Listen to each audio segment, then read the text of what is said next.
Halo semuanya, selamat datang di Podcast Rubik, ruang berbagi ilmu untuk karyawan PNM. Tempat kita ngobrolin topik-topik menarik dan penting buat keseharian kita di dunia kerja.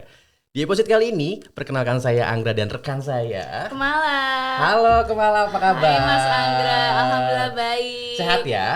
Alhamdulillah sehat. Gimana perasaannya hari ini diundang di Podcast Rubik? Rasanya seneng dan nervous. Seneng Karena dan ini nervous pertama ya? kali ya. Ini pertama kalinya teman-teman Insan PNM Kumala jadi podcasternya untuk di Rubik kali ini. Hai teman-teman PNM. Halo semuanya teman-teman Insan PNM. Dan semoga ini bukan episode pertama ya. Maksudnya nemenin Mas Anggra nemenin gitu kita di sini. nanti buat berlanjut ke baik. podcast Rubik selanjutnya gitu ya Kemala ya. Dia balik ini ya, kita omongin ya.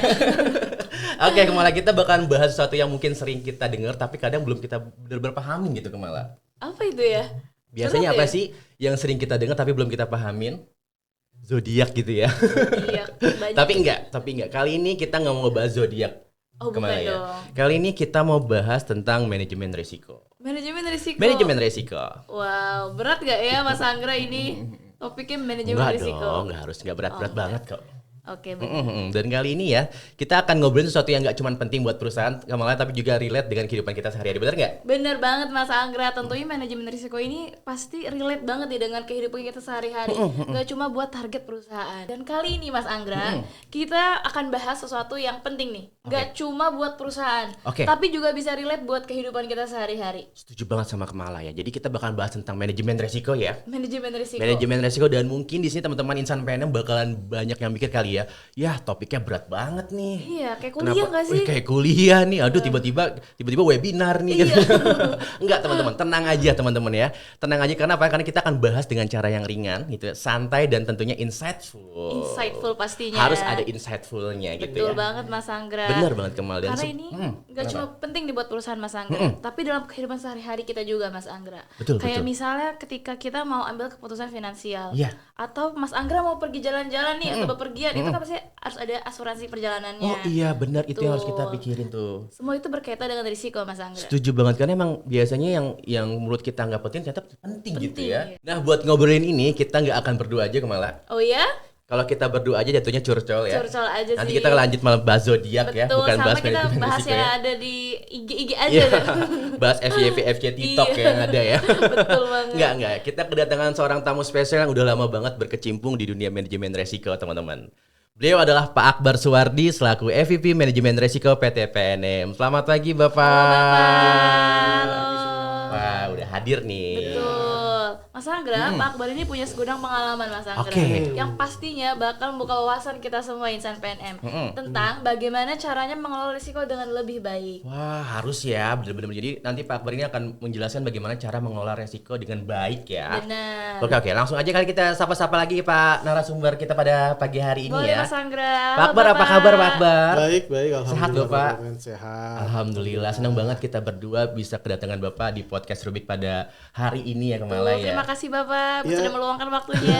Sama, saya juga ucapkan terima kasih atas kesempatannya ataupun undangannya. Ya, Iya, sehingga Pak. mungkin ini momen juga untuk kita sosialisasi mengenai Iya. manajemen risiko yang ada di PNS. Setuju banget sama Pak Akbar, karena emang bener-bener ini tuh harus kita publikasi ya. Benar. Harus kita kasih tahu ke teman-teman semua nih. Oke, Pak Akbar nih. Ya.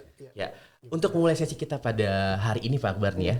Sebelum kita masuk ke dalam teknis manajemen risiko Pak Akbar, boleh nggak sih Pak cerita sedikit ke kita nih Pak, apa yang pertama kali membuat Pak Akbar tertarik di bidang manajemen risiko ini? Dan spill sedikit Pak tentang perjalanan karir Bapak nih yang benar-benar membuka mata tentang betapa pentingnya mengelola manajemen risiko Pak. Boleh Pak? Oke, makasih. Jadi memang manajemen risiko ini sekarang menjadi suatu hal yang spesialis ya di Ya, pekerjaan setuju. di industri keuangan ataupun pembiayaan. Mungkin berbeda dengan beberapa tahun lalu atau belasan tahun lalu yang seolah-olah manajemen risiko ini hanya second class mungkin. Orang-orang yang mungkin dulu tidak perform di bisnis sehingga ketika tidak perform udah kamu masuk garis saja lah gitu. mungkin Second choice dulu ya. Nah, tapi sekarang ternyata memang sudah berubah teman-teman. Ya. Nah, seperti kita ketahui mungkin kalau teman-teman baca sejarah atau sejarah ekonomi kita ngelihat bagaimana kondisi ada namanya krisis dan banyak krisis itu disebabkan oleh perbankan dan banyak juga krisis perbankan itu memang disebabkan ketidakpatuhan dalam mengelola resiko. Oke. Gitu ya.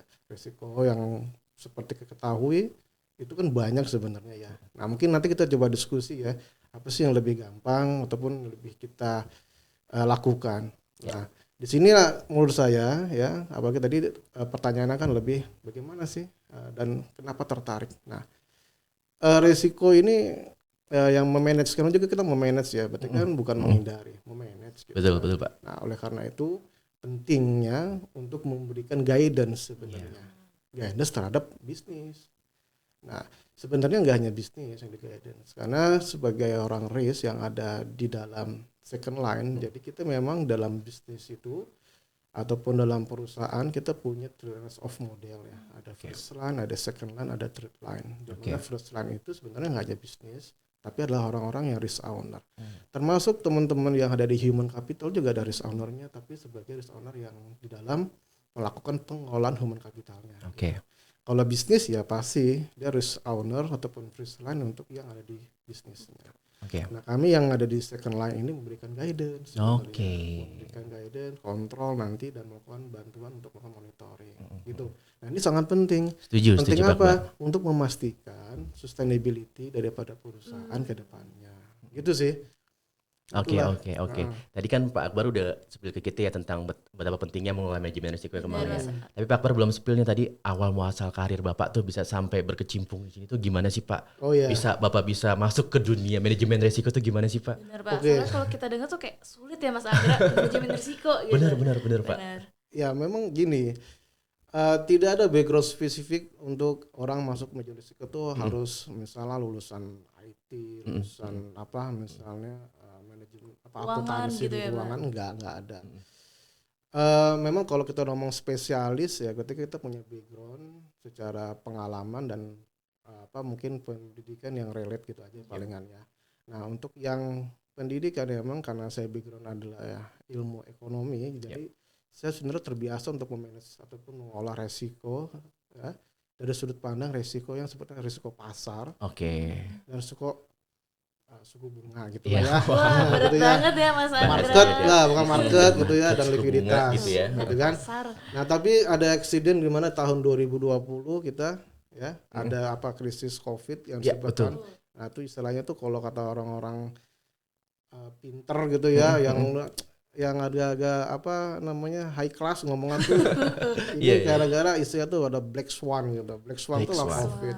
Yang kita nggak ngerti itu Iya, sebenarnya setuju. timbulnya karena apa, tapi kita tahu kalau dampaknya tuh sifatnya tuh sangat-sangat luar biasa ya, dan itu sangat mempengaruhi kehidupan kita sehari-hari. Nah, 2020 ketika ada Covid, saya dikasih tantangan oleh direksinya BRI dulu memberikan guidance ataupun pendampingan namanya technical assistant Oke. terhadap salah satu bank yang ada di Indonesia. Nah, disitulah saya pertama kali berkecimpung dengan risk management. Nah, disitulah saya melihat pentingnya risk management dalam melakukan pengelolaan terhadap suatu perusahaan, dan di situ juga saya merasa ya pentingnya orang risk management itu memiliki integritas. Ya, setuju. Jadi saya nggak hanya ngomong risk management itu cukup untuk membuat laporan. Ya.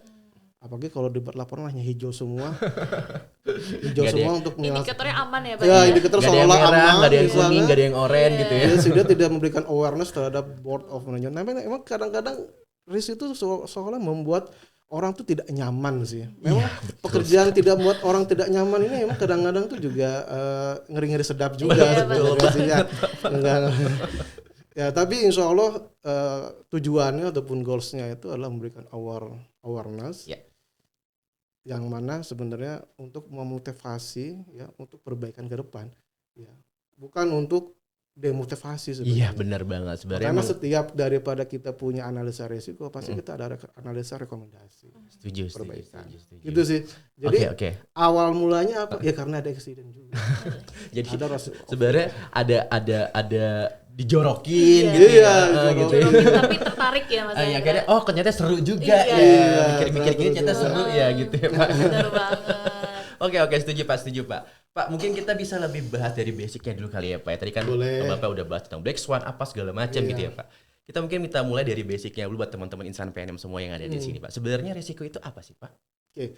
Jadi yang paling gampang kita ngomong resiko itu ada satu hal yang kita tidak inginkan terjadi akan datang. Oke. Nah, itu banyak aspeknya. Misalnya kita ngomong masalah resiko kredit. Resiko kredit itu adalah resiko ketika ya kita kan ngasih kredit nih, mungkin gampang gini lah. Ya. Kita teman-teman AO misalnya AO Mekar atau AO Ulam ngasih pembiayaan kepada nasabah. Resikonya apa sih kalau ngasih pembiayaan kepada nasabah? Ya. Resikonya adalah ketika mereka one prestasi. Oh iya benar. Apa tuh one prestasi? Adalah ketika mereka tidak mampu untuk mengembalikan, Pinjaman tersebut tidak ya, Pak, mampu mengembalikan uangnya uangnya. ataupun pinjaman pembiayaan tersebut ya, ataupun Pak. pinjaman yang kita berikan Oh, kepada iya. mereka. Benar-benar Pak. Nah, itu resiko. Ya betul. Gitu. Tapi kalau ditanya apakah artinya tidak boleh mengasih pembiayaan? Oh, itu jelas begini. Kalau justru teman-teman bisnis itu terjadi karena adanya resiko. Iya setuju banget Pak. Ya. Kalau orang mau meminjamkan, semua orang mau meminjamkan karena nggak ada resikonya, ya nggak ada bisnis ini. Betul. Setuju. Karena ada resiko itulah maka ada bisnis ini. Ya. Dan hanyalah orang pemberani kan gitu kan. Iya, Pak. Ketika bisa mengolah resiko, kita masuk ke dalam bisnis pembiayaan Bisnis itu ini. ya Pak. Gitu. Menarik ini Mas Anggra. Karena orang kan sering menilainya risiko itu harus dihindari ya Pak. Padahal tadi Betul. kalau kita dengar penjelasan Pak Akbar, sebenarnya risiko itu bisa dikelola ya Mas Anggra. Setuju banget. Nah. Setuju. Kalau makanya saya bilang. Heeh. Jadi setidaknya teman-teman ketika teman-teman memberikan pembiayaan kepada nasabah gitu ya, yang perlu dipikirkan juga adalah bagaimana sih nasabah itu mampu untuk mengembalikannya. Iya. Kenapa kayak gitu? Karena kita di industri pembiayaan nih. Iya betul sebetulnya, Pak. Iya. ya, di industri pembiayaan itu kita kan dari sisi aset lah istilahnya. Tapi sumber daripada kita ngasih pembiayaan itu namanya liabilitas. Oke. Namanya pendanaan. Jadi P6 ini dalam memberikan pembiayaan itu juga mengeluarkan sebuah fungsi namanya pendanaan, menyerap pendanaan. Kalau kami dulu di bank bisa istilahnya tuh menghimpun dana pihak ketiga. Ya. Dengan apa? Menerima simpanan masyarakat. Tapi kalau kita kerja di PNM karena kita adalah industri pembiayaan, kita memang lebih fokus kepada pembiayaan, Ya. tapi kita tidak menghimpun dana masyarakat. Iya betul. Tapi Setuju. kita menghimpunnya dengan apa? Isu bonds, Ya. isu surat utang lah. kalau Betul. ngomong. Lalu kita minjem kepada perbankan-perbankan. Nah, uang-uang pendanaan itu harus dibalikin, Mas. Karena nanti yang kita kasih pun kepada masyarakat itu harus dibalikin agar kalau terjadi sesuatu kita juga bisa membalikan juga kepada sumber pendanaan kita tadi. Gitu sih. Ya kan? Itu kayak Jadi- siklusnya gitu ya Pak ya. Nah, iya, karena Kita siklus. meminjamkan, kita juga dapat Betul. pendanaannya gitu Iya. untuk kembalikan Iya. uang tersebut ya Pak. Iya. Terus yang kedua, yang paling penting juga sebenarnya ya, utang ini karena juga utang ya. Iya. Nah, kita sebagai masyarakat Indonesia yang beriman juga kasih tahu kalau kredit itu sebenarnya utang itu bisa dibawa mati loh. Itu nggak hati-hati juga sebenarnya. Itu juga Kasih tahu harus loh Harus teman-teman. dilunasin Mas Kasih Anggra tahu sebelum kita nasabahnya, meninjau. iya kasih tahu lo nasabahnya juga Iya. harus dibalikin gitu. Benar. Karena sampai akhirat Iya. tuh Iya. bahasanya. Iya. Ditanyain dulu tuh utang udah dibayar belum.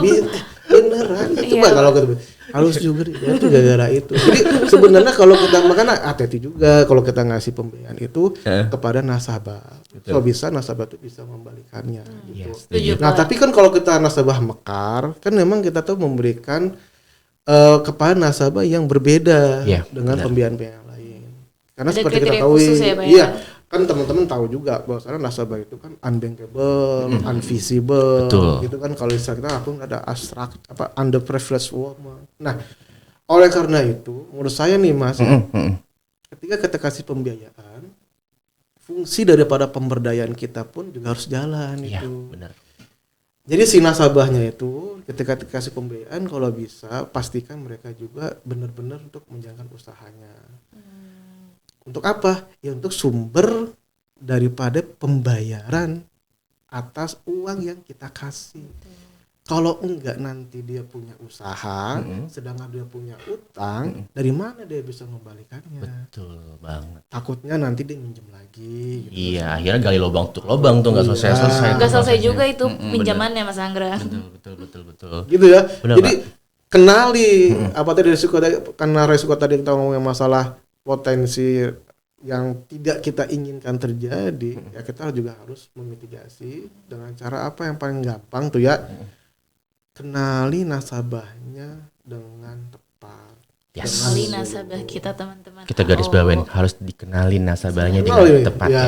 Dan jangan lupa ada usahanya Mas. Betul banget. Jangan sampai salah pembiayaan nih. Iya. Salah pembiayaan malah jadi panjang. Boleh juga kan nggak punya usaha toh. Betul, kita. betul. Boleh kan? Boleh, Pak. Iya, tapi ketika sudah dikasih pembiayaan pastikan Ada pendampingan. ada pendampingan biar mereka melakukan usaha. Ya, setuju. Untuk apa? Ya untuk mengembalikan uang Nah, tadi gitu loh. Biar apa? Biar utangnya itu dibayarkan. Hmm. Jangankan utang pembiayaan, utang puasa aja harus kita bayar. Betul. Pokoknya Gitu, sudah ya. sifatnya utang ya Mas Andra harus dibayarkan. Gitu, mindsetnya harus kita bangun tuh seperti itu tuh ke nasabah-nasabah kita ya. Ya, itu resiko tadi, resiko kredit doang tuh udah lama tadi ya. Udah ketemu. panjang Iya, tuh Pak iya. Akbar ya Pak. Nah, Iya, Pak Akbar nih, banyak banget nih orang yang menganggap resiko itu hanya urusan perusahaan besar, Pak. Orang pikir kayak resiko mah urusan perusahaan nih biarin aja, resiko mah urusan bisnis biarin aja gitu. Padahal dalam kehidupan sehari-hari pun kita nih menghadapi banyak resiko ya kemana ya Pak Akbar ya. Iya, iya, Nah, iya. menurut Pak Akbar nih, contoh paling sederhana nih buat teman-teman insan PNM bisa Iya. lebih paham itu dari manajemen risiko dalam keseharian kita nih apa sih Pak? Oke, jadi gini, sebenarnya kita kalau ngomong resiko, kalian bangun tidur ya, kita pun bangun tidur itu juga ada resiko sebenarnya. Maksudnya gini, ketika kita bangun tidur, apa yang kita lakukan? Kalau kita langsung bangun tidur, ya tidur lagi misalnya, dia tidur lagi. Iya. Sering sekali terjadi. Lagi. Tidur lagi aja lah. Betul Pak, bisa. Ya, emang ketika kita tidak melakukan sesuatu nggak ada resiko juga. Itu tuh ada resikonya. Apa resikonya? Resikonya adalah ketidakjelasan ataupun unbalance ya. Itu membuat kita kedepannya misal lebih sulit. Kita tidak berolahraga, nanti kedepannya kita punya resiko, misal kita jadi lebih sakit, jadi badan tidak sehat dan sakit. Itu paling gampang. Oke. Ada pilihan kan? Oke. Kita mau olahraga atau tidur lagi Iya. misalnya. Atau apa? Mencapai mimpi kita ya. Jadi ketika bangun tidur ya kita langsung bekerja ataupun mencapai mimpi kita. Ya kalau kita nggak mau sekarang berusaha, nanti ke depan ya kita akan menanggulangi juga. Iya, betul. Gitu. Atau sehari-hari juga apa? Misalnya setelah bangun tidur apa? Kita punya pilihan misalnya mau masuk yang telat, ya datang lebih telat, tentunya kesiangan gitu kan, tapi lebih capek, atau kita berangkat pagi-pagi ya lebih rileks segala macam. Itu juga Time nggak resiko. macet segala macam Nggak gitu ya. macet, lebih fresh masuk kantor. Ya. Hal-hal Semuanya ada simpel. risikonya ya Mas. Ada pasti. Naik motor pakai helm nggak pakai helm, Ya, betul. gitu kan juga resikonya. Betul Pak. Emang kadang-kadang nih ya, ketika kita sudah terbiasa pakai helm, mau pakai motor tapi nggak pakai helm, ya, padahal sebenarnya ada resiko kalau ketika jatuh, minimal pahala itu yang paling penting ya, pahala ya. Betul. Jadi ketika jatuh, pahala yang terselamatkan kan kita lebih ya lebih baik lah daripada kita kecelakaan, pahala yang kena. Nah, tapi terkadang karena kita sudah terbiasa, nggak pernah kecelakaan loh gitu, udah nggak usah pakai helm gitu misalnya. Nah, kita mengabaikan resiko. Betul kata Tuhan belum aja. Itu dia. Itu yang bahaya. Nah, kadang-kadang itu kita lengah teman-teman. Kita lengah. Kita naik motor, nggak pakai helm, terjadilah suatu hal yang kita tidak inginkan. Lah bablas itu udah. Ya. Nah, tapi kalau kita sudah menanggulanginya, memitigasinya, pakai naik motor, pakai helm. Ya. Nah, ketika terjadi kecelakaan, minimal kita tidak berdampak yang sangat serius gitu. Ya, setuju. Pakai Ada- helm aja tuh ada kemungkinan Ada untuk masih kecelakaan ya kemungkinan Pak ya. kecelakaan. Tapi bisa meminimalisir kalau Betul. kita Mitigasi pakai- dari awal Nah, gitu. tapi karena biasanya nggak pernah kejadian juga kok Nah. biasanya gitu kan, kita abaikan. Iya, itu Nah. yang sering-sering kadang-kadang kita nggak mikir sampai sana gitu, Pak. Nah, memang kadang-kadang yang namanya penyesalan kan di belakang kan. Iya. Selalu gitu kan. Kalau di depan apa ya? Pendaftaran. Pendaftaran, registrasi, Pak. Registrasi. Kalau belakang baru penyesalan. Belakang penyesalan. Bener. Kan gitu kan. Ya emang suka Harusnya begitu. betul. Makanya Pak. kenapa ini saya lagi-lagi kayak ustadz juga loh. Kenapa kita selalu dibilang gitu kan? Ya namanya juga manusia tepatnya hilaf gitu ya. Ya karena hilaf itu emang kadang-kadang ya karena kita sudah terbiasa, ya resiko itu kita anggap ya udahlah biasa gitu. Sampai kalau orang kayak kamu perhatiin nggak yang bersihin kaca itu, Oh iya Pak. Hah? Dia pakai helm, pakai tali kan? Iya, lengkap tuh dia tuh. Lengkap kan? Heeh. Nah, mungkin kalau dia sudah terbiasa juga dia juga ada malas gitu. Nah, itu dia saya yang malas sering pakai sering. tali gitu Betul, ya, Pak, pakai ini. betul, Pak. Ya. Kayak udahlah. Orang udah paham juga Nggak gitu akan kan. kenapa-napa Iya, kok. Kenapa udah gitu. biasa. Udah aman kok, gue udah 3 tahun kayak gini nggak pakai body Sekali segala nggak macam. usah lah pakai Iya, gitu. udah aman, repot ternyata kan nggak ada yang tahu. Nah, itu yang kita Nah, nggak itu tahu. kita yang nggak tahu. Gitu teman-teman. Iya, setuju Pak. Nah, tadi kan Bapak sudah menjelaskan apa contoh-contoh sederhananya ya. Iya. Bener, Kehidupan Kemala ya. kita sehari-hari Mas. Betul Kemala. Nah, terus Pak, kenapa sih Pak penting nih bagi seluruh insan PNM di sini untuk memahami konsep dasar dari resiko dalam menjalankan tugasnya Pak? Jadi kita memang teman-teman ya, kalau dalam bekerja dulu saya selalu diingetin sama sebagai, saya anggap beliau mentor ya saya. Kita tuh kalau kerja tuh harus untung dan selamat teman-teman. Untung dan selamat. Maksudnya untung tuh gimana? Untung tuh berarti kita harus memberikan benefit lah ya bagi perusahaan ataupun bagi diri kita sendiri kan. Yep. Untung. Yep.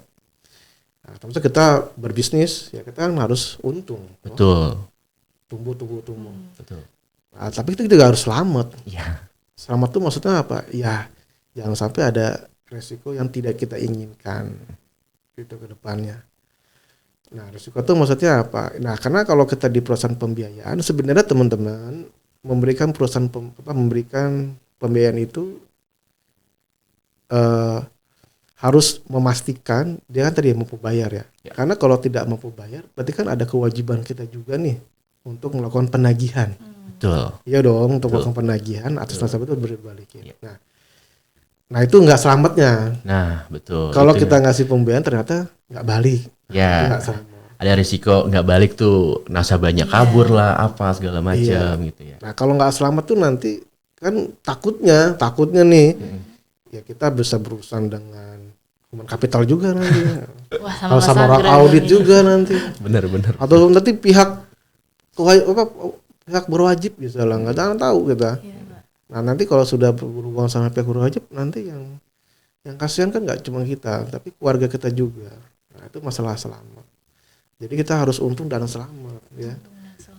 Jadi kalau kerja memang harus mikirin untungnya sama selamatnya gitu ya. Dan harus dipahami juga berarti Mas Anggra kalau risiko itu adalah milik bersama ya Pak, apalagi Oh, untuk iya. target perusahaan ini gitu.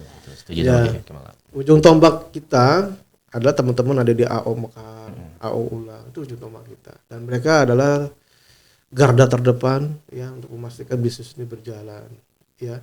Nah tentunya teman-teman di situ juga harus memikirkan juga tuh bagaimana ketika melakukan ekspansi ataupun memberikan pembiayaan secara untung dan juga harus selamat agar pembiayaan itu bisa balik lagi kepada perusahaan. Karena perusahaan ini harus sustain kan teman-teman, harus sampai ke depan. Ya nggak? Betul, itu setuju banget Pak. Seperti di kita ya Mas Anggra ntar anaknya gimana ya kan. harus- Nanti ibu-ibu Mekar bagaimana kalau kita nggak bisa keluarganya, sustain. anaknya, cucunya gitu Iya. kan. Kemala nanti kalau punya anak kan gimana kalau nggak pikir panjang. Iya, kita kerja gimana nih kan kalau nggak kerja. Mana lo? Berarti memang seharusnya itu udah tanggung jawab bersama ya Pak. Iya. Nah bagaimana sih Pak, kadang-kadang tuh banyak nih Pak yang mikir risiko tuh urusannya orang manajemen risiko aja lah gitu. Hanya berarti kan artinya itu hanya kepentingan satu pihak Pak. Nah bagaimana memberikan pemahaman nih Pak kalau risiko itu nggak cuma kepentingan satu pihak aja. Ya. Oh iya, jadi tadi makanya mungkin dalam sesi ini kita sampaikan sebenarnya pandangan manajemen resiko itu hanya ada di manajemen risiko itu sudah tidak relevan. Ya, setuju. Bahkan ya sebelum saya juga bisa menyimpulkan manajemen risiko itu adalah orang yang mengelola risiko tetapi justru paling tidak beresiko.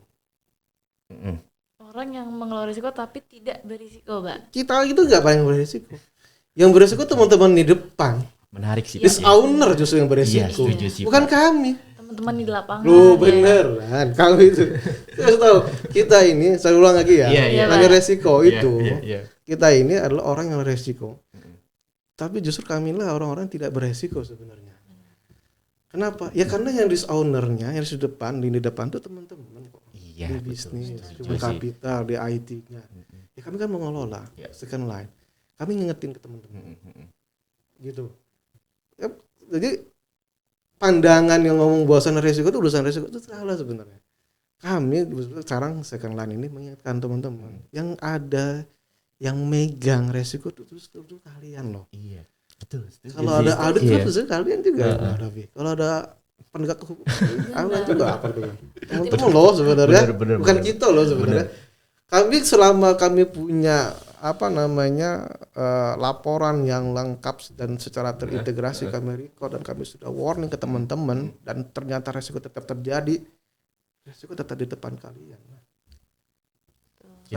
Jadi sebenarnya timnya Pak Akbar ini udah ngasih tahu nih yang punya resiko itu lo gitu kalian, loh, bukan Oh, lo kita. kan sadar ya risikonya ya. Kita cuma bantu ngingetin nih, kita cuma bantu mitigasinya nih teman-teman nih yang jalani teman-teman nih kalau ada apa-apa ya tanggung jawab ya gimana gitu kita udah gitu. Kalian. Bener ya. Iya setuju sama Pak Akbar ya. Nah Pak Akbar nih dari pengalaman Pak Akbar nih ya, menurut Pak Akbar nih apa sih Pak potensi terbesar gitu yang mungkin terjadi di PNM Pak? Apakah ada contoh real Pak yang pernah dihadapi dan gimana cara Bapak ngadapinnya? Oke, sorry, saya baik dulu tadi sebelumnya ya, masalah yang risk owner. Makanya kenapa saya ngomong kita tuh di dalam konsep manajemen resiko ada istilahnya risk owner. Yep. Risk owner tuh apa? Orang yang memiliki resiko.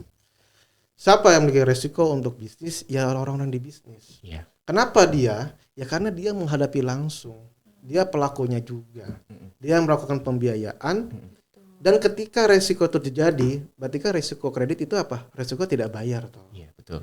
Berarti menghadapi resiko itu apa? Teman-teman juga toh. Betul, teman-teman bisnis itu. Nah, teman-teman harus ngapain? Harus melakukan penagihan toh. Nanti kalau udah melakukan penagihan, teman-teman kan bukan takutnya. Kasiannya gimana? Dimarahin. Ya kan? Iya. Bisa dimarahin oleh ibu-ibu yang lain. Iya, betul. Dimarahin juga sama suaminya, sama keluarganya. Nah, itulah dampak risk owner itu di depan, teman-teman. Oke. Yep. Terus tadi pertanyaan mengenai resiko terbesar yang bisa terjadi Pak di PNM Pak. Oke, jadi Dan gini teman-teman. contoh realnya yang pernah dihadapin. Oke, jadi teman-teman semua ya. Jadi PNM ini semenjak dibawa oleh Pak Arem mungkin ya Musa beberapa tahun ini udah luar biasa lah pertumbuhannya pesat sekali. Mungkin kalau teman-teman tahu nggak sekarang teman-teman tahu nggak aset PNM itu udah lebih dari 50 triliun loh. Wow, lebih Ya. dari 50 T. Aset itu 50 triliun.